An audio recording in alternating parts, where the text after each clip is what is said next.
guys, welcome back to my channel. I'm Kayla and today I'm going to be doing a book tag video. I'm doing a book tag video because I haven't done one in so long and it's time. So there's this book tag, I think, oh god, I can never remember what it's called. So normally, I guess the easiest thing to do would be, there's like a list of questions I'm going to answer. And the easiest thing to do would be to plan it, but I feel like I kind of want to just fly by the seat of my pants today on this thing. So we'll see. If I can find the video I'm friggin' looking for. Okay, so the name of this book tag video is Mid-Year, what is it? Mid-Year Book Freakout Tag. Mid-Year Book Freakout Tag. Okay, so it's July right now. It's July 6th and it's the middle of the year, and I guess I'm gonna answer a bunch of questions that have to do with the books I've read so far and the books I think I'm planning on reading or something. I don't know. Let's just dive into the questions. Okay, let's just dive in because let's just do it. Okay. Question number 1: best book you've read so far in 2019. The best book I read in 2019. Let me get my little thing out that says all my books, because I don't know, not off the top of my head. I've read a few good ones, a few really good ones, so we'll see.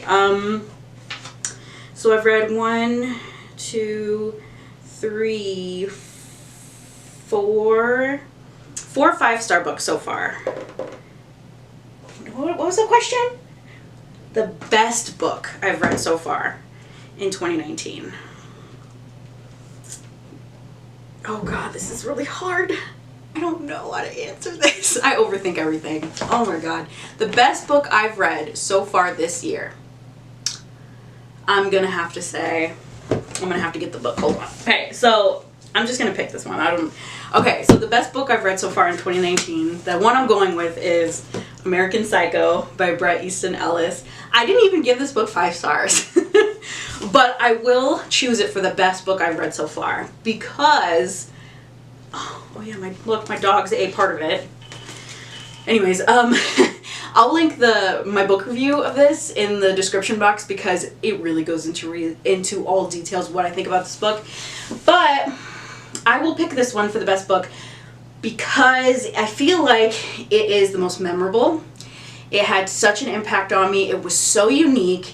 It made me think a lot. It was so graphic and I'm really glad I read it. I would say like this is the best one I've read. Like out of all, I don't know, the whole experience of reading it was the best. You know, did I like actually enjoy it? It's hard to say because it was hard to read. It was graphic. It was stressful, you know, so I mean it wasn't exactly like an enjoyable read, but it was my best read. I'd say my best read so far in 2019. So American Psycho by Bret Easton Ellis. Oh god. Alright, so question number 2. Best sequel you've read so far in 2019. Best sequel? I don't read sequels. Shit. Well, okay, I've read, what is a sequel anyway? You know, like what, hey Siri, what is the definition of a sequel? Sequel means a published, broadcast, or recorded work that continues the story or develops the theme of an earlier one. Ah, okay. Alright, so it doesn't necessarily have to be book 2. That's kind of what I was thinking. So sequel is just a continuation of a series or something. Okay, so I have actually read a couple of those. The ones I've read, okay, so I would say as far as sequels go, I've read, yeah, I mean Gray by E.L. James. I guess that would count as one of them. It was not the best one I've read. Okay, you know what? The best one I've read, the best sequel, and I guess this counts, will be the second part to The Complete Mouse. So when, by Art Spiegelman, when this was first published, I think it was published in 2 halves. So there was the first half that he published, and then the second half that he wrote later, like after the success of the first half. So I'm going to say the second half of Mouse is by far the best sequel I've read so far in 2019 because it was amazing. And if I'm trying to think of Yeah, I actually, even for this book, I would say that the second part of this book was better than the first part. Not that the first part was bad at all, but the second part had a lot of elements to it that was so good that really, yeah, it was worth it. If you hear noises, I'm sorry. My boyfriend is doing God knows what around the house, and he's making a lot of noise. Okay, number 3. New release you haven't read yet, but you want to. Ooh, I know which one to pick. The Unhoneymooners. I think that's what it's called. Okay, so for number 3, I would pick The Unhoneymooners by Christina Lauren. This is a contemporary romance, and it did come out this year, I think.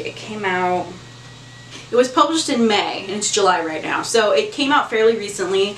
I read the synopsis, what it's about, and it sounds really good. It sounds so good. It's it's a romance between a guy and a girl who they went to their, I think the girl was the sister of the bride and the guy was the brother of the groom, and they went to the wedding, and since they're such picky eaters, they didn't eat from the buffet and everybody else did, and they all got so sick, so the bride and groom couldn't go on the honeymoon, and so I guess they convinced these two to take their place because they have the same last names and they look alike and all this stuff. I don't know. So I guess they are on this honeymoon, and so they're faking being being married, and I guess it's really good. I've seen a lot of really good reviews for it, so I think that's the one I'm really excited about reading. Hopefully I read it soon because that sounds really good. So that's number 3. Okay, so question number 4 is most anticipated release for the second half of the year. I have no idea. I can't even pick one for this. I never research or try and figure out what books are coming out soon or anything like that. I have no idea. I don't even know what's coming out the rest of this year. I just did a little research, and there's a lot of titles, and I'm like, oh my god, it would take me forever to read what all of these are about and to figure out which one I'd want to read. I have no idea. Maybe that's something I need to start doing, is reading and knowing books that are going to come out soon, because I have no clue, so I can't even answer that one. I'm sorry, I can't even answer it. I don't know. All right, number 5, my biggest disappointment. My biggest disappointment. I don't know. My biggest disappointment. Let me see. I'd have to say that my biggest disappointment would be the Batman the Killing Joke by Alan Moore and Brian Bolland. This is my biggest disappointment. I mean, was this terrible? No. But I did really have really high expectations of this. This was the first graphic novel I've ever read. And it is supposedly the origin story of the Joker. And I've always been super fascinated with the character of the Joker. So I was like, oh my god, this is going to be so good. I'm going to know the origin. I really had such high hopes for this. And when I read it, it was very, comic booky and it was very cheesy. This was written in the 80s, I believe, so I mean, it's completely understandable, but for me, reading it now in 2019, it's really cheesy, and I mean, I have a respect for it for what it is, and its place in, graphic history and all this stuff, but it was my biggest disappointment, because I wanted to like it more, and I didn't, so that sucks, but it's still kind of cool to have, and it's cool drawings, and I love that it's in color, because it makes me crazy when things are not in color. So it's in color, it's a cool piece, but it was my biggest disappointment, so that's that one. Alright, next question. Number 6, biggest surprise. I don't know, what was my biggest surprise? I think I'd have to go with Pet Sematary by Stephen King. This book was so damn good. I think I gave it 5 stars. Yeah, I gave it 5 stars. This was my first book I've ever read by Stephen King. And I'm so glad it was my first one. Oh my god, it was so good. It was so... I'm never gonna get done if I keep... Whatever. It was such a good book.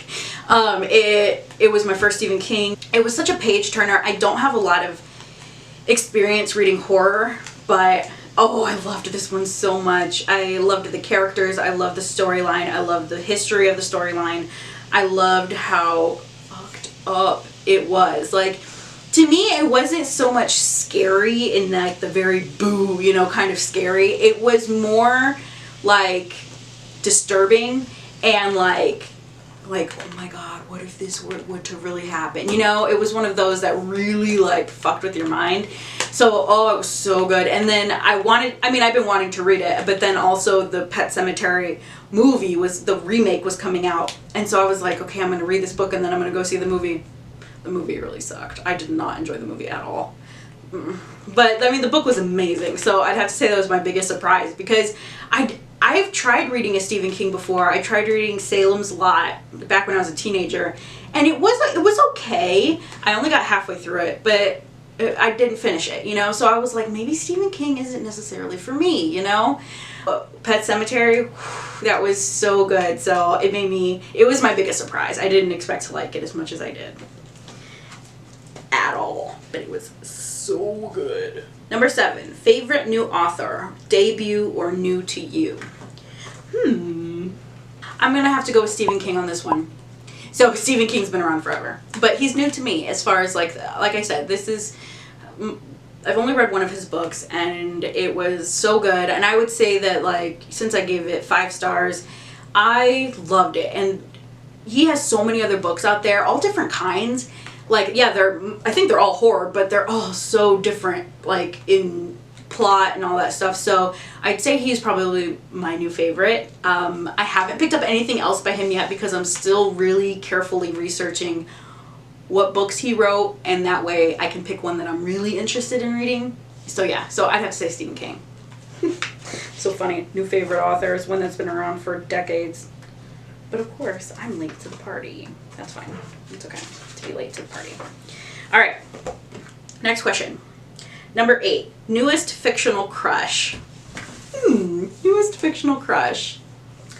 Let me think. I'd have to choose Pike from Birthday Girl by Penelope Douglas because he is so damn hot. He's such a hot character. So I think he's 38, and this is actually the first book I read this year, and it was so good. It was just a wonderful, forbidden, slow burn romance, and oh, this was so damn good. And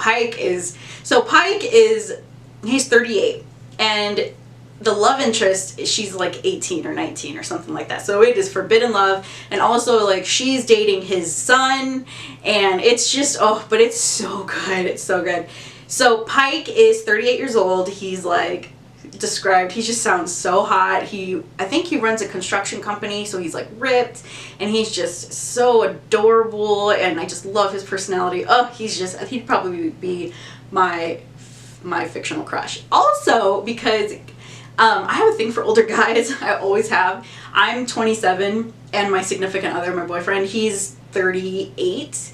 So he's 10 years older than me, and we've been together for 3 years, and he's actually the first guy I've ever dated that was significantly older than me, and oh my God, thank Jesus for it. I'm so glad I'm with someone who's so much older than me because it's just, I don't know, it's just so much better. Like, I've never really been on the same level as most guys my age. I've always wanted something more serious, and around my age, growing up, my 20s, they're all just wanting to party and be crazy, and I didn't want to do that. I don't like casual stuff. So I wanted someone who is in the same place I was, and that's usually some guy in his 30s. So yeah, so that's also a little bit like, I can relate to that. So yeah, Pike, for sure. Ooh, I should reread that. That was such a good book. Number 9, newest favorite character. I would have to say, I don't know what I'm gonna say. It would be Elio from Call Me By Your Name. He is probably my favorite character I've read so far. I love him so much. I just love Elio's. He is just, it's a love story between 2 young men. One's a teenager, Elio, and the other one is, he's in his early 20s. And it takes place in Italy, and it's just this beautiful love story. It's forbidden a little bit, but kind of not. It's just gorgeous.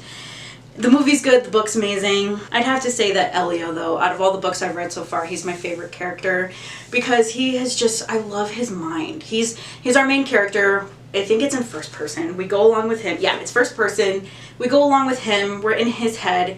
And he has such a beautiful soul. I love his mind, the way he thinks. He's so passionate and just, I don't know, there's just something so beautiful about who he is as a person.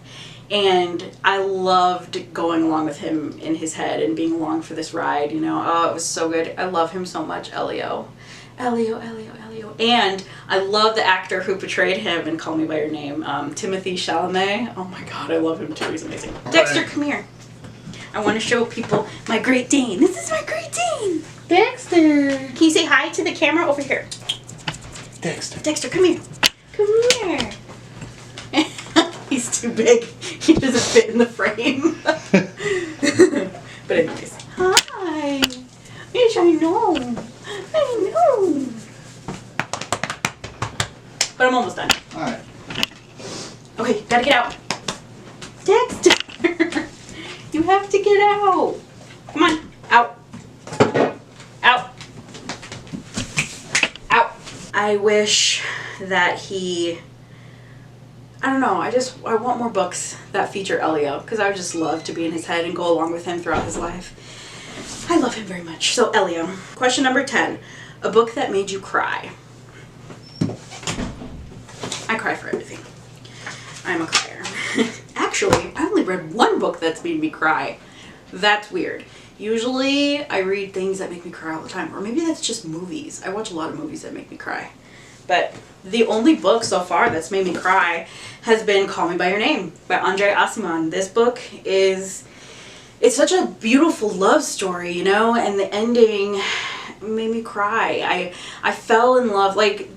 You really fall in love with these characters. They're beautiful. They feel so real, and you fall so madly in love with them as people and as a couple. Like you root for them, and their ending, you know, like just such a beautiful love story.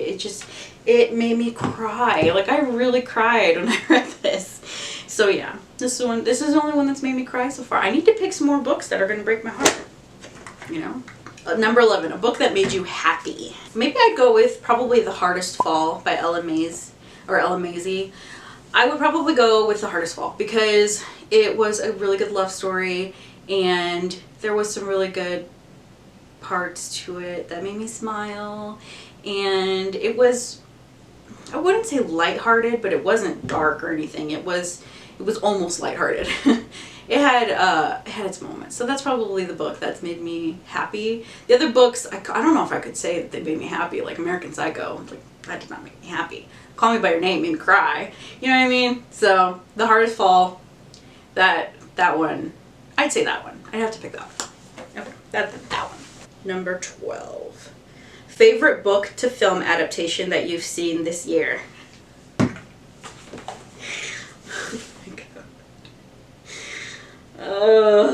I would have to say, goddamn, I've got to go with Call Me By Your Name. I've got Call Me By Your Name by Andre Aciman. I've got to. This is funny. This is the third time I picked this up.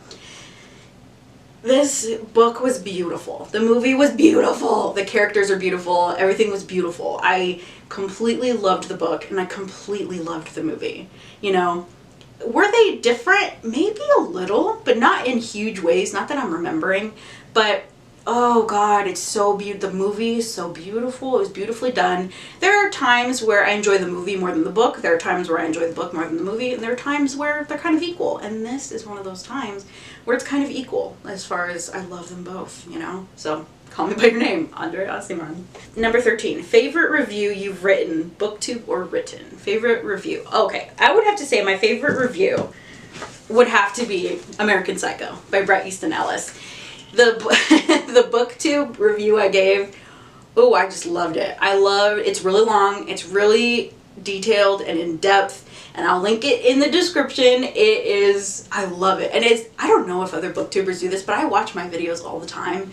A lot to kind of like remind myself what I say and like how I say things, and then it's also like, did I like the way this sounded. You know, I don't know if that's weird, but I like watching my videos. Not all the time, but I rewatch them sometimes. And I like this one. I think mine was really organized and it was really well thought out, and it's probably my favorite.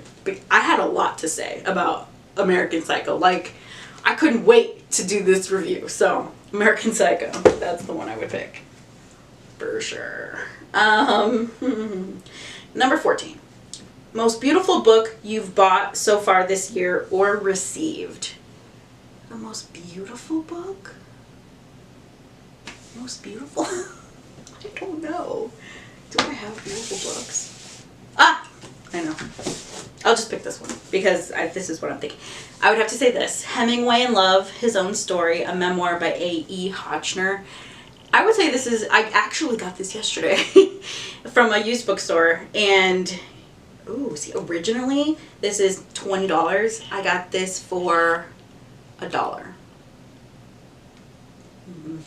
So yeah, that's a pretty good deal, and it's in such good condition. I just think it's so beautiful. I love the color. I love how it's framed in gold. I love that it's in this like hand script, you know, Hemingway in Love. I love that the picture, the photo that's kind of like, you know, in there. It's just beautiful. I love the inside.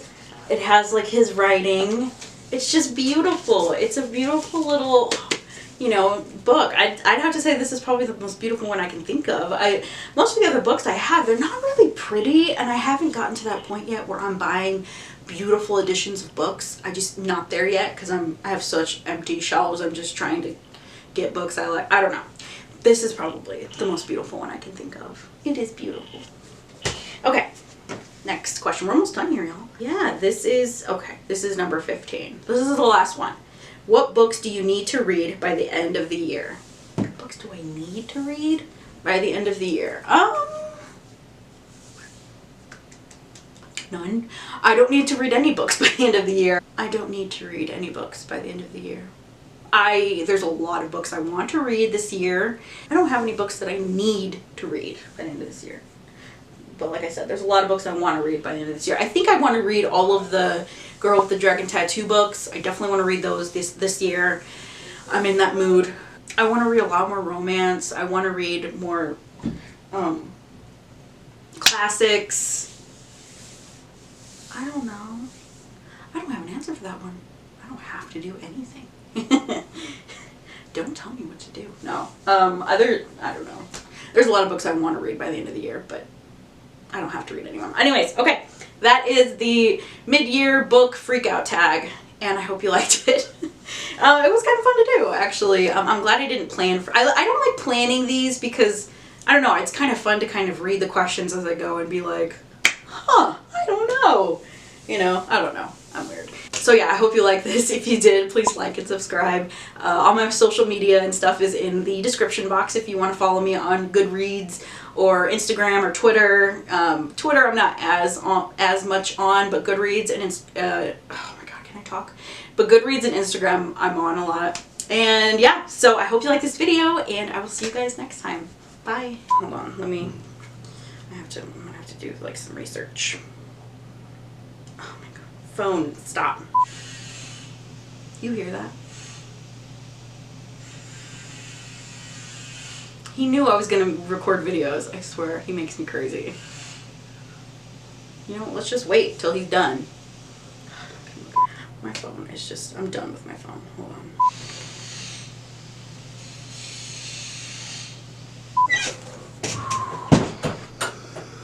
I ended up cutting that mattress in half. Because I don't know how you guys got it down there because it won't fit in the stairs. So I had to cut the wood. I was wondering what you were cutting. What?